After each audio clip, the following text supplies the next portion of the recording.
Hello and welcome to the 90s Mags podcast, home of all things Newcastle United, hosted by three lifelong Newcastle United fans. Myself, D-Man, joined by my legendary co-hosts, Jefferson and AC. How you doing, guys? What's What's up? happening? Yeah? Boy, the Euros is over. Not quite ready for the Premier League to start and transfer news to kick off. So we're gonna wrap up the Euros talk with our favorite 11, should I say? Um, I know we've got different opinions of who we prefer in each position. We've had a few standout performers across the tournament, so yeah, it's going to be interesting to see who we've picked individually. Don't Let's forget to do this. like, comment, and subscribe, and all that good stuff. And send your best 11 of the tournament. We're interested to see what you guys think and what you think of our choices as well.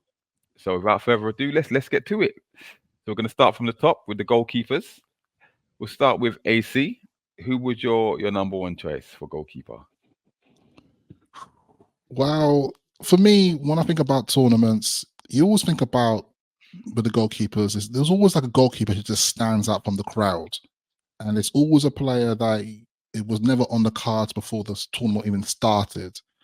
Um, and for me, I have to look at Georgia's keeper.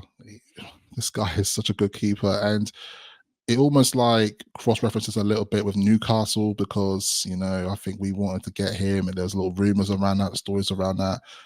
So the player I'm talking about is Mama Dashvili. um, this player, this goalkeeper is amazing, and definitely one of the key players in that Georgia team, which allowed them to have quite a successful tournament. Because you got to think this is a team that no one expected much from them. And I don't like saying that about teams like Georgia, lower seeded teams, because I think with modern day football, all teams should be treated with respect. It's like there's no teams that you bully, let's say nowadays, and you shouldn't like look down on certain teams in that regards, because everyone's in this tournament because they're good teams, right? They're qualified to be here. They all respectively should be here. And he put in a really great shift for that team. And I do think in the future to come, you're going to realize he's going to be one of the best goalkeepers in world football. Okay, so I also went for Mamadashvili. And I don't know if it's a bit of Jeez. bias. You said he was linked to Newcastle, but I actually studied him quite hard. I was scrutinizing him like because I thought there was a chance that we could bid for him and we could get him. I think before the Euros, it was closer to when the tournament started. Um, Still holding out hope, but I don't think it's going to happen. But um, yeah, I mean, he seemed to have it all because he looked very commanding in his box. He's a big guy, right? And he was pulling off some very very good saves throughout this tournament. Hmm.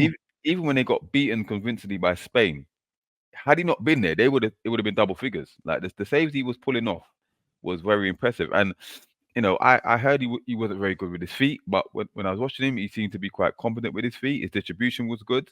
Um, he marshaled his back line very well. And like you said, for a minnow like Georgia, um, they were one of the decent performers, one of I say surprise packages, but a lot of it was down to him.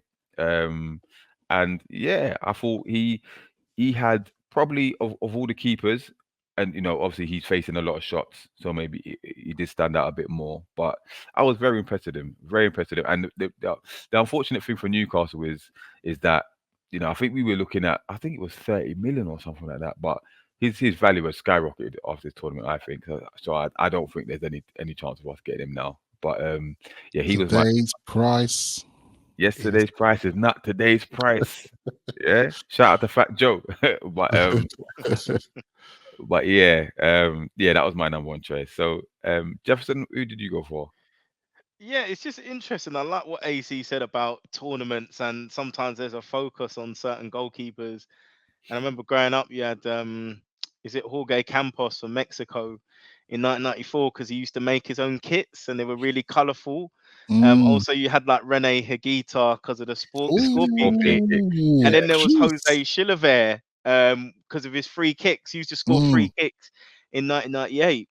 So with Mamardashvili, I think we've talked about how good he is, and in the group stage alone, he made 21 saves. Sorry, 21 saves, which was the most ever. And I know people say, well, that's because George has come under pressure, but he's then Defense as well.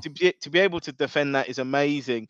And actually, overall, he saved 30 from 38 shots on target faced. This guy is a brick wall. You know what I mean? Shot stopper. Crazy, crazy, crazy. And just to add to that, I think in terms of Georgia, we talked about minnows and stuff like that. The fact that they even qualified for the next stage was fantastic. And I know we said off air, if they hadn't played Spain, because they had someone that was in the top scorer, he got 3 goals. We know how good their winger is from Napoli, so they were playing really entertaining football. I think I remember watching them.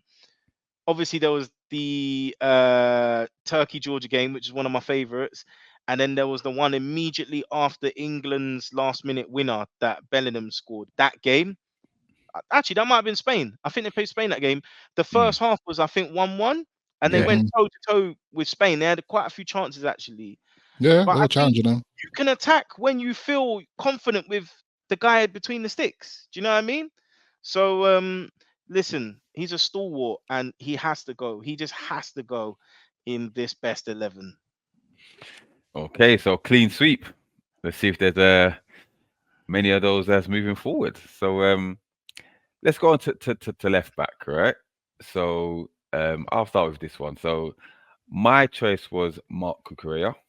Um, now listen, when he was at Brighton, we all know the season before he left for Chelsea, he was very, very good, right? And then he seemed to have everything. I don't know if you remember that when he before he went to Chelsea, he was due to go to Man City, and he wanted to go to Man City, but then Brighton upped the price, and City refused to play the amount of money. I think it was 50 million. I think he went for in the end, or something like that. 60, I think it was 60, 65 or 62 right? or something. 60. Yeah, And yeah, yeah. City wouldn't go above 50, right? But then obviously he goes to Chelsea, right? And it looked like a complete different player. Maybe it was the system that he was playing with, Mm, I think Casado alluded to it. Like in Brighton, there's a particular system, and Chelsea is more about running. And he didn't really seem to settle. Started to come good towards the end of the season, and then obviously when we've gone to the Euros now, Gary Neville famously said that if you look at Spain, if you see Cucurella there, he's there to be got at. Like that's the weak link kind of thing, whatever. And then obviously Cucurella now he's gone back at Gary Neville with his Insta post and that. But I was watching him throughout the tournament, and I've got to say I was very impressed and very surprised because obviously he's bombing down the left, right? He's joining the play, um, and he's linking up well, and he's putting in crosses. He's cutting back, he's going to the byline, but it's defensively he looked very, very sound. Like I can't remember too many wingers getting the best of him throughout the tournament, and the energy levels that he was showing as well, and the maturity in his style of play. He knew when to go forward, he knew when to sit, he knew when to pass, he knew when to dribble. Like to me, he didn't look out of place in that Spain team, and that surprised me because I thought he would be the one you look at, think, yeah, mm. one of their weaker parts, weaker positions. But credit to him. Be interested to see how he goes, move next season for Chelsea. But yeah, I think Spain looked to be. I don't know how old he is, but it looks like Spain are in good hands in that 25, position. I think. 25, so still decent age, still Very a lot of true. football to play ahead of him. So yeah, very, very impressive. And I didn't think I would be because after that Chelsea fiasco, I think his stock kind of dropped. But yeah, yeah, impressive. Jefferson, who did you go for? I mean, I don't like because of some of the things you mentioned. I don't like Cucurella. So I Yeah. was like, I know he's one of the best. So I was like, who can I find to slot in so I don't have to put him in? And maybe it was the wrong shape, but in terms of that position, I put a Kanji there because he can play there, and I just thought Switzerland, those boys, Akanji and Cher, they looked like they were And the having end fun. share. I think they were the only defenders that didn't look like they were struggling the whole tournament. They didn't look like they had to work for anything. And I don't know if that's about the players I had in front of them or just how good they were. But I thought, yeah, actually, if there's a player I'm looking at of putting in this team somehow, it had to be Manuel Akanji. So I've slotted him in there. Um, but I think, yeah, based on sort of what you've talked about Cucurella, I can see why, of course, you've picked him. Okay, okay. AC, who'd you go for? Drum roll. Wow, I've actually gone for Cucurella as well. I think he's just had an outstanding tournament, and it's almost a very contrasting situation with himself in the Premier League, what he did with Chelsea. Chelsea had a weird season. We all know that it was just like one of the weirdest seasons, and they still finished on a bit of a high note as well. But he just looks so comfortable in this Spain team, and I think it's one of those things where like everyone just knows what they're doing, I guess. But he looks so comfortable, and like you say, he goes forward really well. But his defensive duties, it's honestly when he played in the final, he didn't put a foot wrong He knew when all he game. knew. You know what? He kind of he pretty much I don't say he shackled Saka, but he knew when to tackle. He knew when to, By to, the to show him what ankles. to wiggle, and he knew when to foul him. He knew when to foul him as well. He Hmm. pushes the limit. He's very very clever, very clever with his play. But Yeah, okay, okay. So two of us go for Kukurea. Obviously Jefferson's gonna try to be a bit different. Yeah, mix it up a little bit. Yeah. man's hating on Cucurella. Don't hate. All right. I thought we'd Let's do go to well to not have a sideshow Bob in the team, but Louise. All right. So let's do the centre back pairing, right? So we'll start with you, Jefferson. Who is your centre back pairing? uh, I went for Pepe and Gehi. Pepe was just turning back the clock there. You know, to be playing the level he was playing at 41. I can't remember who it was that put the ball round him. I think it was against France in the second round, and I thought he's It was Mbappe finished. or Dembele, innit? Was It it was one of Mbappe? them. I think it was Dembele, wasn't it? Dembele. And I Yeah. thought he's gone. How the hell did he catch him? And that epitomized the level like Pepe was playing. He was playing high levels. And it was just unfortunate the way it worked out for Portugal. But in terms of an individual performance, he stood out for me. He was a stalwart. He made the right decisions. And if we're talking about Pepe historically, we know his temperament. He tends to get sent off, but he really seems like a player who's on top of his game and is really well conditioned at 41. So that had to be mentioned. And as for 41. Gehi, I think for someone where it's their first major tournament and arguably being probably the best centre back in the whole tournament, because I feel like for him, I don't think England would have got as far as they did without him. And he did show leadership qualities at the back when Stones was sort of because Stones sort of peaked in the final. We were seeing the best of Bombed Stones in forward, the didn't final, whereas Gehi, it felt like he was carrying that back line throughout the tournament. he? Hmm. And he showed a lot of character, a lot of character. So he gets in for me as well. Okay. AC, who's your centre back pairing? Wow, wow, wow. First of all, I've done the same thing. I've also got Mark Gahey as well, but I've also got the Italian, the man with the headband. That's what I like to call him, the man with the headband. People are like, "Who are you talking about?" Yeah, the man with the headband. But we're talking about Mr. Calafori. Um, now let's start with Mark Hay first. Like you're saying before, Jefferson. For me, I think he is the best player for that England team for this tournament and deserves the flowers. They've also got some players like Palmer as well who deserves to get a shout out. But for his defensive duties, but also his first major tournament, you have to give it to the guy. And you almost sense that he might have felt pressure for this tournament, but he looked so calm at the back, so calm. And, we already know that going to the next season, there's a good chance he's not going to be at Palace still. I think he's going to move on quite quickly because his talents are just now attractive. His stock has gone up incredibly after this tournament. And when we're looking at the right hand side of the pairing, then we've got the Italian there.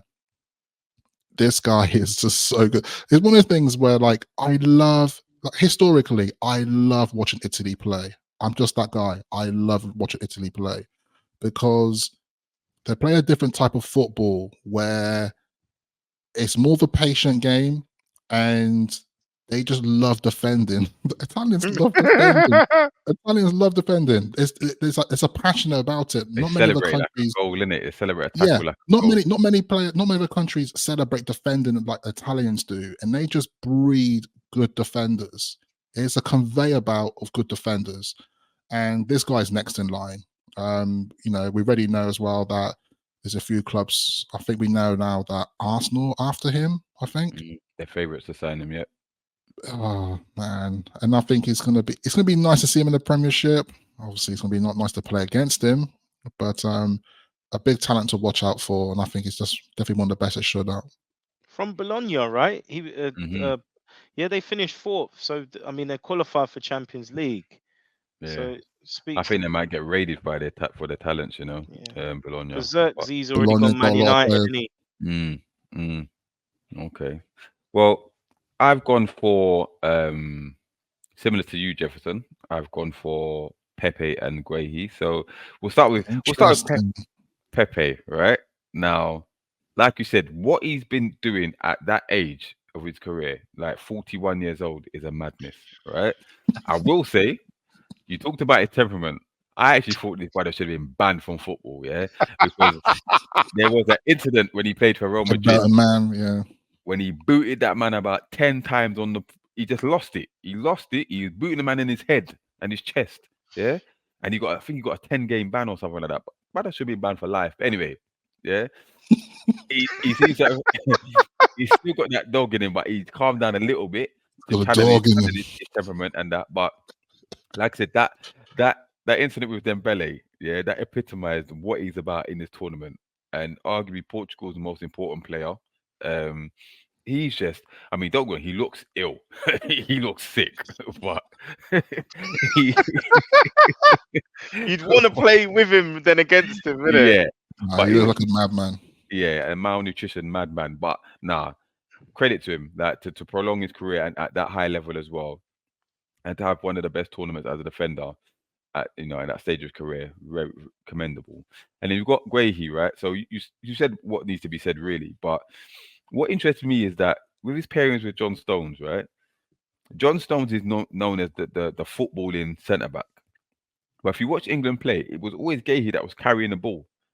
Stones was the one who sat back really, and Guehi used to come through and run with the ball and then distribute in midfield and stuff, which I thought was interesting. And he made a few last ditch tackles to save to prevent a goal. And like you said, arguably the best defender in the tournament, definitely England's best player, most consistent player throughout the tournament, and to come in, as a newbie to the team, to the international scene, I think his stock has gone through the roof. And yeah, you're right. I think he will be leaving Palace this season. A big team will. There's rumours that I think Liverpool were interested. I think came today. I wouldn't be surprised if Man United, even Mm, back to Chelsea. Got a 40 Um, million buyback clause with Chelsea. right. So good he, business. he's. I think he's going to be one of the first names on the team sheet for England moving forward. They didn't miss Maguire, I thought. And credit to him. Credit to him. So Mhm. yeah, interesting how his career develops from here. Um, all right. So that's three-quarters of the back four sorted. So we'll go to right back. So back to you, AC. So right back, I have to admit, this is one of the ones where I felt like there was like a default player to pick for this tournament because I feel like there's one player who's just like he's probably had like one of the best seasons of his career, and first of all, I'm gonna give an honorable mention to Carvajal. Right, he won everything under the sun this season, including obviously winning it with Spain. But for me, I've I have to look at the French team, and I have to look at the right back of Kunde. This guy he's remarkable. The thing is, I know he's a remarkable player anyway. He's always been good and he's a great player. But this is one of it's like what you really want to see from a right back who could bomb forward, deliver for the attack, but his defensive duties was just like I can't remember what game it was, but he was putting himself on the line literally. Sometimes I even thought once he got caught on an own goal. Actually, we know this tournament had a lot of own goals in general, but nothing seems to phase this guy. He might have like conceded by own goal, but he's still out there to perform, and his performance was just some of the best football I've seen. From this French team as well.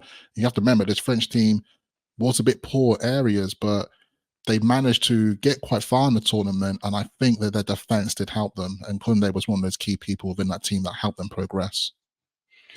Yeah, I also went for Kunde, and similar to what you said, I think he's been playing probably the best footballer of his career of late. Had a good season with Barcelona.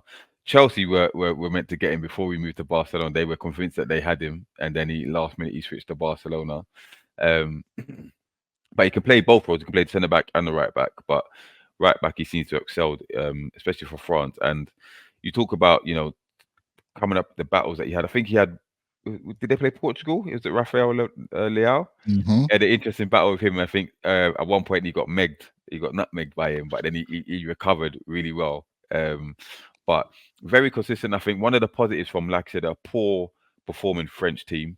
I think he was one of the standout. Who came out there, came out with some credibility, to be fair. So very solid. He tried to be he tried to be as offensive as he could, but mainly that defense is what he gets the credit for. So, like I said, Carvajal could have been another one. Mm-hmm. Not if it wasn't for the suspension and stuff like that, maybe that went against him. But yeah, very very solid tournament from Kunde. Again, that position, good hands for France. So Jefferson, who did you go for? Yeah, I went for Kunde as well. Mainly for a lot of the reasons you said. I thought he was very assured, and I think the biggest thing for me that I noticed was he gave quite a physical presence for France.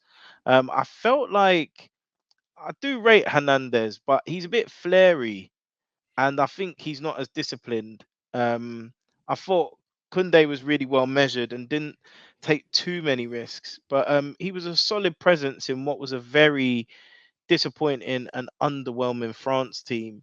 Um, and yeah, there were periods they were desperate for a goal and chasing games, and actually having Kunde there was that assurance for those players to go forward and do that. Um, yeah, and it's amazing when you actually see a player who's right-footed in the correct playing in the correct position. So yeah, that pretty much that was the name of the game. If you played in your correct position, you probably get a place in our team or this team. So yeah. Clean sweep for right back position then. All right, so this is where it gets a bit interesting because we've got different formations. I think we all played about four, but the midfield a bit different. So we'll start with the DM position. Jefferson. We'll stick with you. Who have you gone for? No, I've gone for something a bit different because I think Rodri, as we know, is the best, and I just think, in my opinion, it may be insulting to leave him out, but it's kind of boring putting him in. I think we know he's going to go in there, and I know he won player of the tournament, but for me, actually, coming into this tournament, Fabian Ruiz, who was basically playing a 6/8 in that team, I don't think anyone actually expected him to be as good as he was. And he showed that actually he wasn't just good in the final third. He actually recovered possession more times overall than any other player, 46 times. So he showed his defensive qualities, but also he was able to chip in with 2 goals and 2 assists. So I think in what's well, yeah, quite an attacking team actually. You could kind of do the liberties of leaving him in that sort of CDM role and letting the other guys kind of do their thing. Okay, okay. AC. Wow. Wow, wow, wow. So this is where it does get tricky because, oh man, like I said before, when we talk about defaults, Rodri is a default here. I, I do think we're going to look back at this tournament and look at this time period of probably like his peak at the moment. Um, who knows? Rodri, he still got career to go, right? So he's, he could get even better. But what I've got actually sitting them side by side, actually, I've got Rodri and I got Fabian Ruiz as well, sitting side by side, like interchanging almost. So I'm almost got looking like they're gonna be a little bit of a double pivot maybe in my team. My team's gonna be quite adapting, tactical, as I would say. But yeah, Rodri, I have to give the flowers to him. He's just special talent. I actually, when watching some of the games, sometimes I almost just like focus on him while watching, and you can just see what he's doing. He's like understanding the game, just almost like a little bit of like position and movement, and just understand, just to be in the right place at the right time. There's a lot of similarities actually when I think about people like Zidane. Now, I'm not going to say that Rodri is like just at the same level as Zidane, right? Zidane's like different planet, different galaxy sometimes. But Zidane had this notion of like reading the game like 6 steps ahead. And I think Rodri's doing the same here. He's almost like he would feed the ball to a certain person and then he's able to just like know when the next play is going to occur and put himself to be in that next place, ready to take that ball back or whatever, or to cover that side or when players move forward. And he does it all the time for Man City, but for the Spain team here, he really excelled. And just to say about Fabian Ruiz, yeah, I think this is a player that did surprise me, and I didn't realize how good he was. To be honest, like talking about talents that almost surprise you, it's always good to notice new players on the scene, let's say. I think some people might be quite farewell to his game who track his football a lot with the Spanish football, but for me, it was really nice to see this eye opening of this player. And once again, I think his stock's gone up. I think all these players are now starting 11 here, all their stock is piling up to the ceiling. But fantastic two players that, you know, almost like responsible for Spain winning the cup, really. Just to say, Okay. Ruiz was part of the Napoli team that won the Wonder. Scudetto. Yeah. Yeah. Not last season, season before. So it got him his big move to PSG. I think they paid 45 potentially. I can't remember. 45, that's a oh, Can't remember. Question: does he stay there? But yeah. So I've actually in my team, I've gone for a free midfield, but I've also might as well touch on those two already. So um, you said about Fabian Ruiz. Some would say a surprise package for those who don't really, football purists who don't really follow, PSG, like you said, Napoli. But he tend to do the dogged work, the dirty work, and he did it really well. And actually, he chipped in with goals as well. But he looked like the all action, all round midfielder that Spain needed to complement Rodri. Great combination of those two. Technically, very well, very adept as well. He, you know, he how much he will be worth now. You mentioned how much PSG paid for him. Um, he will be worth probably almost double that just based off this tournament alone. Like I think so. he was exceptional. He was exceptional, and like I said, he complimented Rodri because where he does the dogged work, Rodri does I won't say the Nice tidying up, work. the nice work. You know what I mean? But with Rodri, it's Looking good. it's manipulation of spaces. He makes the tightest of spaces look like they're meters long. Like, you know what I mean? He just looks so comfortable on the ball and he spots danger so well. And you know, I hate to say it, but press resistant. Like you can't get Mm, the ball off him. He knows when mm, to release it. He knows when to hold on to it. He starts attacks. He's on the end of attacks. He chips in with goals. He knows when to drive forward, when to sit back. hmm His distribution is able, whether it's a short pass or it's a long pass. There's so much to his game. Like you said, AC, he spots danger and he sees things way before anybody else does on that pitch. And it's like he's just playing by himself. It's just like, come and take the ball off me because I know you can't. That kind of thing. Uh, I think I only saw him He's a once when he big got boy, isn't caught. he? He's a He is. big lad. He is very big. And yeah, to he's be got and the stock on thing, him. when Man City bought him, he struggled in England for the first season. And people were talking that he's a waste of money, he's a flop. Da, da, da. And now look, you know, he's the first name on the team sheet. He's so important to what Spain do, to what City do. It's the level of consistent performances that he puts in. And if you think about it, the amount of games that he's played in over the last 2 seasons is ridiculous. And he still steps up. I mean, I know he played 45 minutes in the final, but you can excuse him that because he must have been knackered anyway. But yeah, top notch quality, top notch quality. So yeah, he's they're two of my three. Now my third one is Arda Güler for Turkey. Now some will say slightly out of position, but you know, I don't think you could leave him I out. take it. I Gotta take it. get him in. Yeah, Gotta gotta get get him him in in. somewhere I take because it. Boy! how old is he now? He With 90. Is it 20? 19, 19, 20. You talk about obviously Yamal, which we'll get to, but for such a young guy, I mean, this guy can't even get. 19. Yeah, Real Madrid bought him. He's not played really for Real Madrid that much, but he is the future. Like the maturity performances he was putting in this tournament, like he was the focal point of that Turkey team, right? And there was one goal that I think what game was it? Against Georgia when he packed it top corner, left foot. My Bang! God, yeah. Who does that at the age on that stage is ridiculous. And it's like his footballing brain is already developed. It's so mature. He plays with such maturity. I think there was Mm, one assist that he put on his weaker foot because he left footed, right?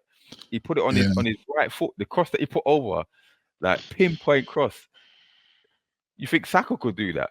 Yeah, like, do you know what I mean? It's different levels. Like he mm, looks like he could be a future captain of Turkey. Like he plays with that much mm. Mm, maturity, right? yeah, yeah.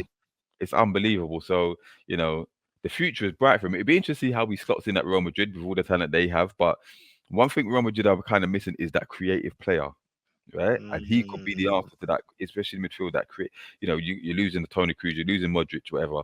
He could Yeah. be the next one, I, a bit further forward, but creativity wise, he could be the answer. yeah. Um, I do see him being the new Modric for Madrid, you know. He's just yeah, gonna have like a never ending contract. yeah, yeah. Never leaving. But yeah, so he was my the third piece to my midfield. So that was me.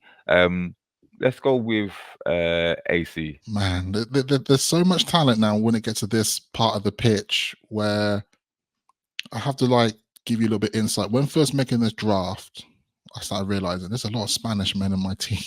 I was just like, I got to switch it up. I got to share the love because there's some great players in this tournament. And despite some of these teams going out some of the earlier rounds, they still had good tournaments, in my opinion. Like you don't have to be winning it just to have a good tournament. And I'm going to start with looking at the central person here. Now, I think he can play in this position. He can be more direct, coming through the middle, but he also can play on the wing sometimes as well. We're talking about Germany's Musiala. And, when this tournament first started, this was the player I was like, yeah, this is the guy we're going to have to keep an eye on because from day one, you got to remember, Germany kicked off this tournament as well. They were the first team to play. And all eyes were on them. And I think they did play against, was it Scotland actually? Yeah, Scotland. Yeah, mm. it was Scotland, wasn't it? And I think that's when the game when we were just like, man, Scotland got hurt, and it was almost like felt sorry for them because it's the first time they've been in like big tournaments for X amount of years. And it showed. Ah. Grant Hanley and all that. Hopefully, Boy. we don't have like Scottish listeners, but yeah, I feel sorry for you guys. It was a harsh reality check. But the German side, anyway, are the German side. But this talent of player, I kind of wish that Germany stayed in the competition because I was actually quite gutted when they went out because I was like, I'm not going to see this guy play again in this tournament because he looked like one of those players that he wanted to showcase. He had something to prove, I felt like. And he's arguably one of the best players in that team as well. He's another player that, once again, young profile. This tournament in general, I think the Euros is all about the young talent. This next generation that are coming up through are changing the future of the way of football, the way we see it. So now, going to the left and the right, I'm going to talk about the two guys at the same time because they're almost like back to back. These two are like Mario and Luigi. They're just switching sides. They're doing all this. They're jumping around. Rock, paper, scissors, and all that. Didn't they have a birthday one day apart as well? Is it? Is it them? I think, yeah, I Is think it? so. Okay. Okay. Okay, so the players that I'm talking about here, and there's probably no second guessing this, and you can put your money down. You'll get a lot of money back at the bookies probably. Is we got Nico Williams on the left, and I got Lamine Yamal on the right. I can't remember the last time I saw two wingers as prolific as this in one team. Usually you see it in like this right winger's good on this team and this left winger's good. But What, like Spain, not like Almiron and Gordon? shots fired, shots fired. Anyway, I don't want to. No, we're not turning to this Amaron shooting fest. But anyway, even though I did see some weird thing the other day, I think in response to the Trump shooting, someone said that Amaron was shooting Trump. But anyway, going back to this, Lamine Yamal, right? I still can't believe the audacity of Spain, and obviously this is due to the coach as well, to start a boy who is 16. It's just ridiculous. You're starting a boy who is 16 in a Disrespectful. tournament. Like the people, you got to understand this is not normal. This is just not normal. You don't, it doesn't happen. It just doesn't happen. Freakish. It doesn't happen, period. You could have a talented young boy in your squad, but he might not even get a play at all. He might get a little 5 minutes in stoppage, and that's it, you know. But they put so much faith into this player, but this player almost takes it on board of zero pressure at 16. We're talking about maturity of players, right? Or maturity of game. This guy, he takes zero pressure. And to be honest, he's now 17. The day before the final, he had his birthday. He's 17. That still didn't change nothing in this context anyway. 16, 17. But then we go to the left-hand side, Nico Williams. I actually think, and I don't have his stats. I need to check the stats on this, but he might have been the player who beat most people on duels like this whole tournament, because he was just taking on man one by one and beating them comfortably, right? He would have two men on him and still get past them quite easily. And there's no, it's not a fault. It's not a coincidence that he was one of the scorers in the final as well. The light shines on these two, and I think it's going to be so entertaining to see these two guys shine for the future to come as well. Wet dream. Swear, we're going to have a tip jar. Like every time you say wet dream, you put a pound in it. Right.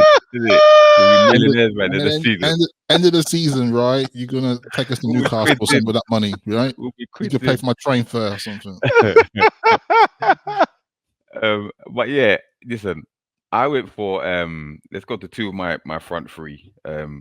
Similar to you, Jefferson, I went for Nico Williams and Lamine Yamal.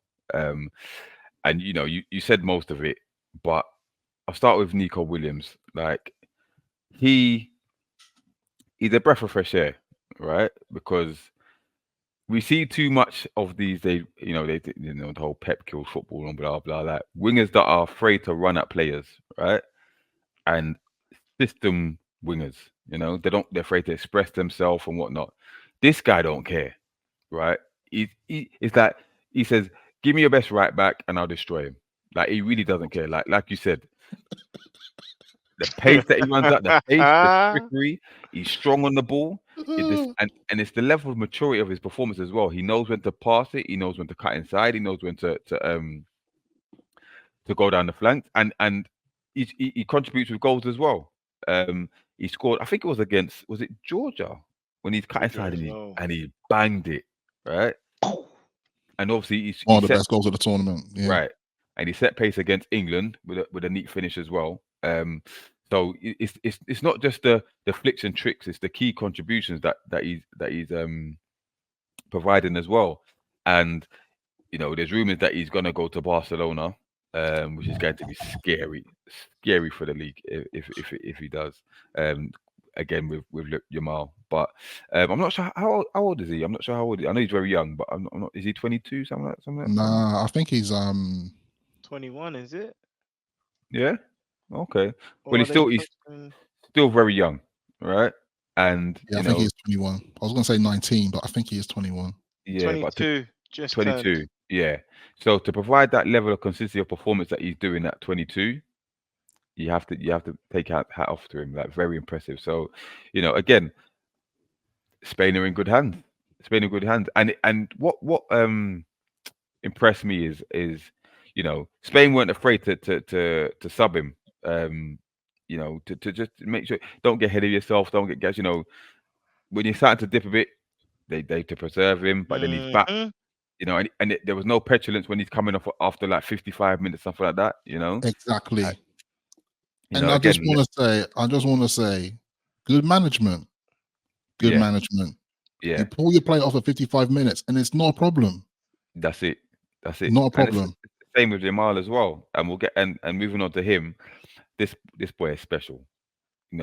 Barcelona have been raving about him for a long time, and he came in the season gone, and he was very impressive. But again, to start the tournament at 16 and to be a starter, a regular starter, absolutely insane.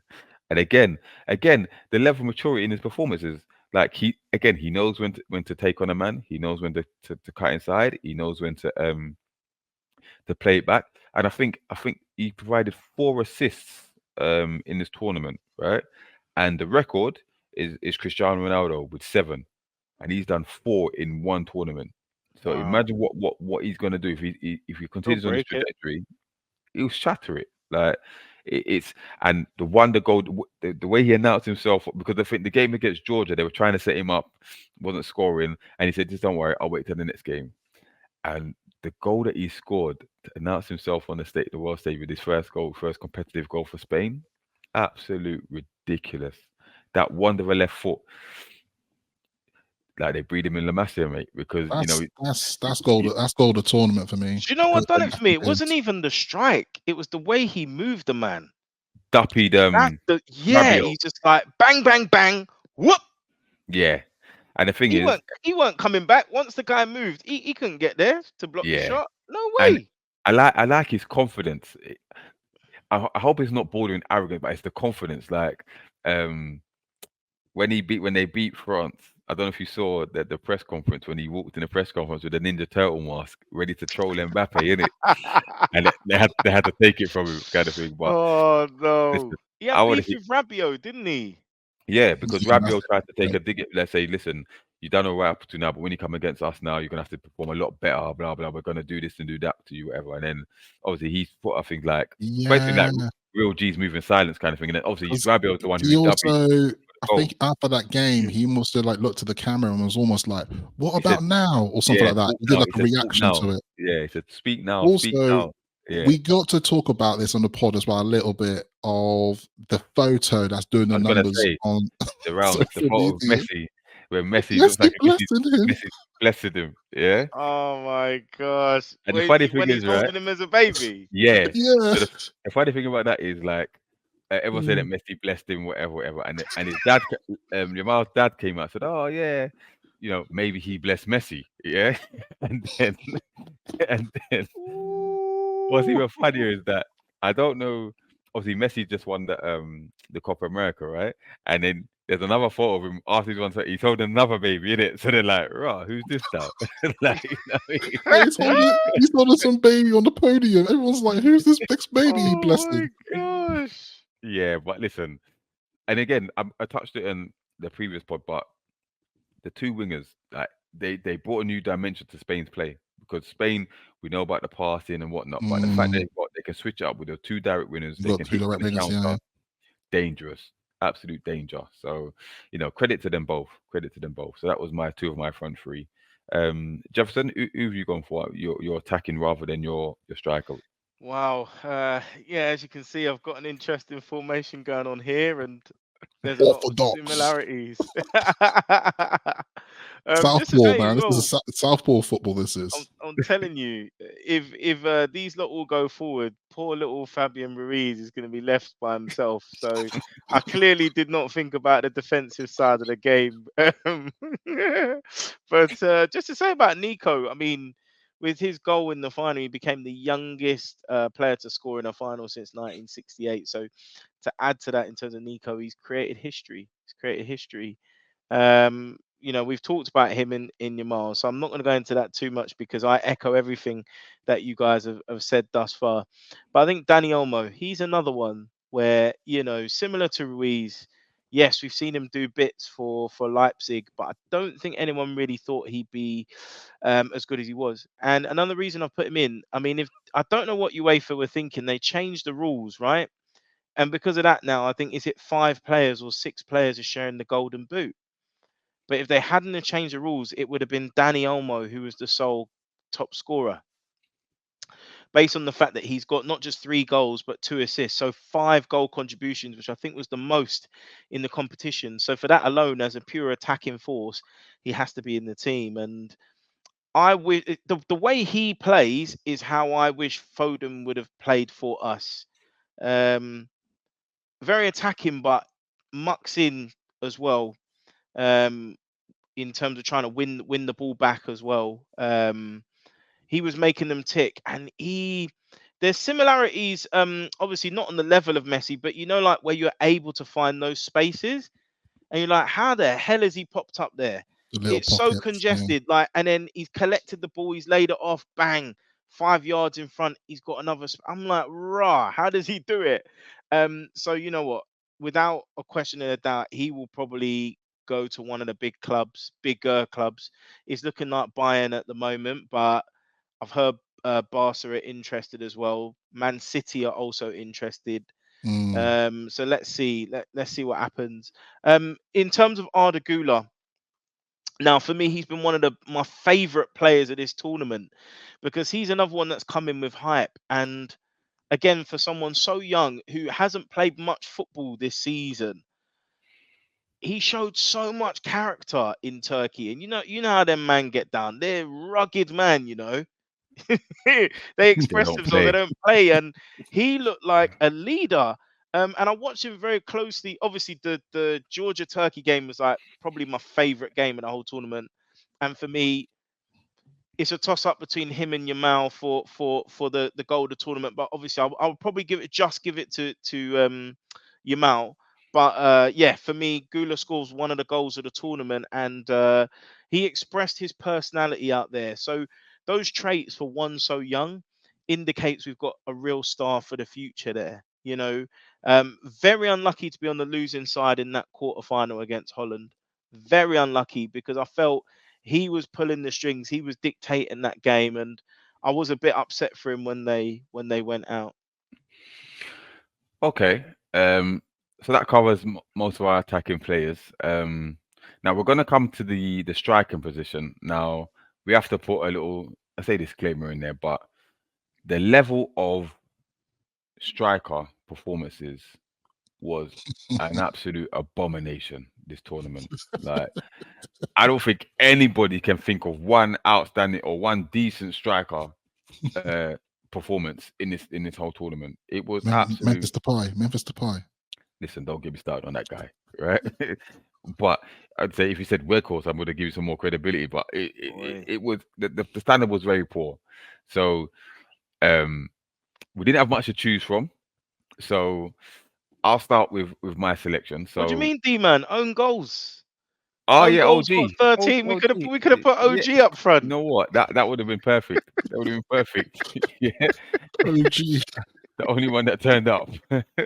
OG Loke. But I've gone for Cody Gakpo. I think it would have been harsh to leave him out of this team anyway because he was, he wasn't one that people talked about before the tournament. But Mm. in terms of the Netherlands performance, who were pretty underwhelming as well. But he was the one who really stood out for me for that team. And again, I think he scored 3 goals. Yeah, yeah. Joint top scorer, and good goals as well. Cutting off from the left, and banging most of them were.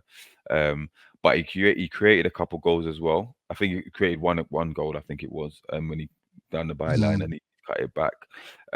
But his overall performances was very decent. Strange player in the sense that he tends to turn up for his country more than his club. especially at Liverpool. And Maybe I maybe think I know why though. if he played out of position, you know, Yeah, I was going to say that. I think at Liverpool, he's on the yeah. left-hand side where Sometimes he's they play more him as a effective yeah, in the because at middle, I Liverpool, think. they well they I think he's more effective on the left. And Liverpool tried to play him as a striker, and then he also played as a number 8 for Liverpool at certain times as well, a bit deeper, which he Yeah, kind of Klopp. struggled with. But with Mm. Arne Slot, you never know, things could be different. But Mm. yeah, he had a good tournament, so I think he deserved to be in there. Especially like I said with the Pie not doing absolutely nothing up there. I think he was very effective. Memphis. You're talking about he's got a cool headband. Memphis. Yeah, fashion statement and that. But yeah, that was my choice. Looking like Iverson. Anyway. Yeah, yeah. Jefferson, who did you go for? I also went for Cody Gakpo, and I think he's starting to shape up as a real big tournament player. I saw something where it said in both the World Cup and Euros combined, he scored 6 goals in 11 appearances. And for someone who isn't an out and out centre forward, really, really impressive. So we could be seeing the makings of a big tournament talent here. If he matches that in the next tournament, he's off to a flyer. So, you know, I think he impressed me. And again, you think, okay, how on earth did Holland reach the semi-finals? Because they were quite poor. Well, the reason for that is Cody Gakpo. That's your answer there. And I think he did impress in terms of being a proven match winner and a difference maker. And like you said, in a tournament where I think this could easily be another pod in terms of where football's going right now. Um, we're struggling for quality strikers. Um, but I would give an honourable mention to the Georgian striker. I think he got 3 goals as well. Um, but I think Gakpo's class kind of shone, and I would put him in the team. Okay. AC, any surprises, or are you gonna make it a clean sweep, a hat trick? It's gonna be a clean sweep hat trick, definitely. Cody Gakpo. Yeah, I think, like you all said, I definitely did struggle with this one because I was seriously going back thinking, is there someone I'm missing? Going through the list of the players, because naturally you start looking at the top goal scorers. Like you said, they all shared, quite a few people shared 3 goals. But for me, when I did watch Holland play, he was a standout character in that team. He was the one who got them through the group stages and a few knockout stages as well. And he's a really good player. And I do wonder, like, it'd be interesting to see how it goes for the next season with him at Liverpool. See what position he kind of plays. I think like when he was with Klopp, Klopp's quite experimental. He switches it up all the time. But yeah, he looked like really comfortable in his Netherlands team. He just looked like he's having the tournament of his life, to be honest. I do think if the rest of the players in the Netherlands team, not to say like all of them need to step up, but if some other players might be in better form, who knows? Netherlands could have got far. They might have actually not have lost against England because they might have had a more attacking threat. But yeah, Cody Gakpo, salute to you. I think he had a great tournament, and yeah, definitely a player to keep an eye on. Okay. Well, that's our respective 11 sorted. I think we've got around about 7 players the same um, between us. But yeah, interesting selection from all. And overall thoughts on the tournament? Were you happy with the level of performances, the entertainment factor, or did it was it underwhelming? Did it disappoint? What were your thoughts, AC? I think overall, I have to go back to the history of European competitions, but it was a bit lackluster in some areas. But I think it's just an interesting tournament where it was more about youth players coming through, and it's almost about seeing the next generation coming through. Most importantly, there's definitely some highlights. I think we're going to remember this tournament of Lamine Yamal being 16. I know it's almost like taking much of the headlines here, and Nico Williams, but that is the highlight here. I'm almost seeing it. there are some glimpses of some other teams as well, but I think once again we have to look at teams that once again just didn't turn up. I'm afraid, like Belgium, completely missing again. As always. Um, France is a weird one because I kind of rooted for France a bit. I think Dembele looked good. He's an amazing player, but Just no end product. yeah, it just doesn't quite work. I think he's Mbappe, done. I think he's done. Mbappe was a weird one. They build up Mbappe so much, and I know he had an injury to his nose, so that was a weird one for him. Between him and Cristiano, who were the flop of the tournament, I don't know, bro. You know what I mean? It's Come giving on them. now, Cristiano's OAP, bruv. He's He should have 39. I know. he, I know. We were he talking should have about recognized Pepe that. earlier, but He should have Yeah, recognized that and take bro. a back seat. But oh, allow him, man. his ego allowed him, and the weak manager won't drop him. But that's another story. That's another story. But Yeah, for He me, had to come in on Cristiano, innit? bro. We know. We're Messi's out like, here, Messi's out here winning international tournaments at Oh 37, bro. you know dear. what? We don't. We need to get into a Messi versus Ronaldo right now. But I Oh, will say to the listeners right here, we will come up with that one soon because it's a hot topic. I think needs to be discussed at full length detail. Yeah, there's only one winner. But anyway, Uh, no, boxing gloves are on. But anyway, but yeah. yeah. Just might to wrap need a a little new bit. sponsor, mate. I think for the skits. So that one. But overall, yeah, and I think for me, I'm gonna remember this tournament of England getting far, but just couldn't quite get over the line as well. I think that's almost going to be that little bit of sour taste at the end of it, where you're just like, what could have been, because so Yeah, close, but at the same time, I don't know. It's a weird one. It's like, well, England just too jammy to get through to this final. Like, at the end of the listen, day, Spain deserved to win. I'll be That's honest. it. Like I keep saying it, late bloomer in terms of English support, right? Um, I don't really care if England don't win or not in it. Like it doesn't ruin my day. It doesn't do anything for me. It'd be nice to see them win, but if they lose, so be it in it. Like it's nothing to me in it. But I will say the tournament itself, it wasn't the best tournament, but it had its moments. And as much as the big nations, who we expected a lot more from, they flattered to deceive. I think it was good to see the lesser known nations Hmm. entertain and get and progress. Maybe it's a new format that they introduced in that, but it gave them a chance to to mix it and they did themselves justice. I thought it was very good. Like I said, the best game of Georgia v Turkey, um, two respective minnows, but they did their thing. And listen, Spain were the standout tournament, stand-up team in the tournament.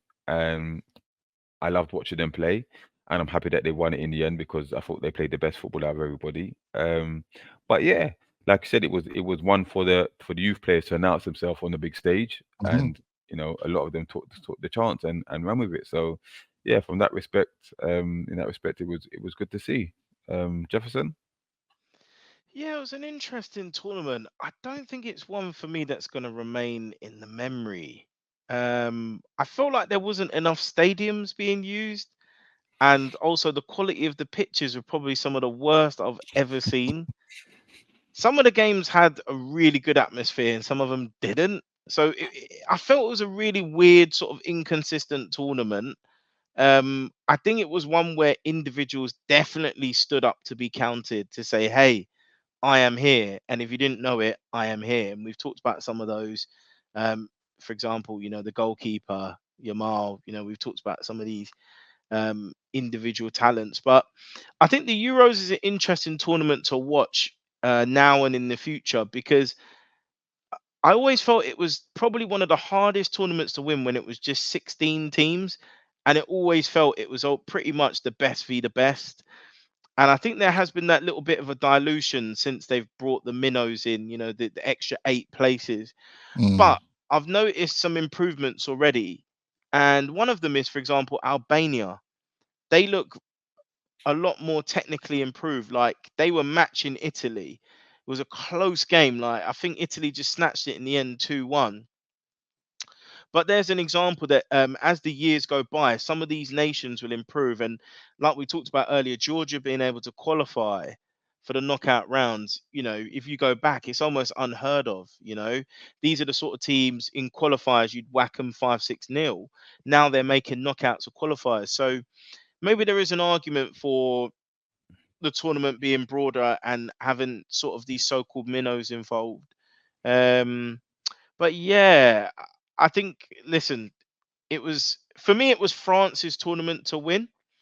So the fact that they pretty much didn't turn up, I think Deschamps should resign or be sacked, because to not win a tournament with that team, I know they won the 2018 World Cup, but they should be winning this tournament. And how they didn't do that, I still don't quite know, to be honest. But Spain did what they had to do, and they played everybody off the part that they played. And like you said, D-Man, they did it the hard way. So no one can say, you know, they're not worthy winners.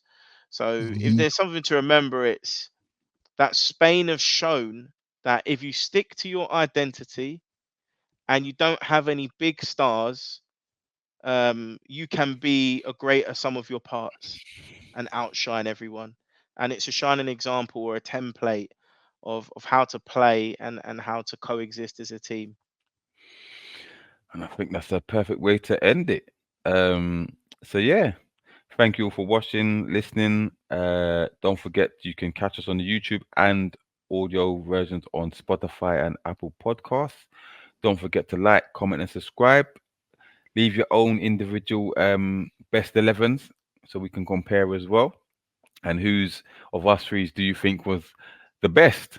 So, but yeah, thank you all for listening and watching. Well, until next time, peace. Salute. But the play I'm talking about is Mama. The, If you could just call him Mama, innit? oh my god! Mama. Thing Mama is, Dashvili. Mama Mama Dash Dashvili. Billy. Okay. Cucucucurea, se come una paella. Cucucucurea, se bebe una estrella. Jala, tiembla, que viene cucurea. Jala.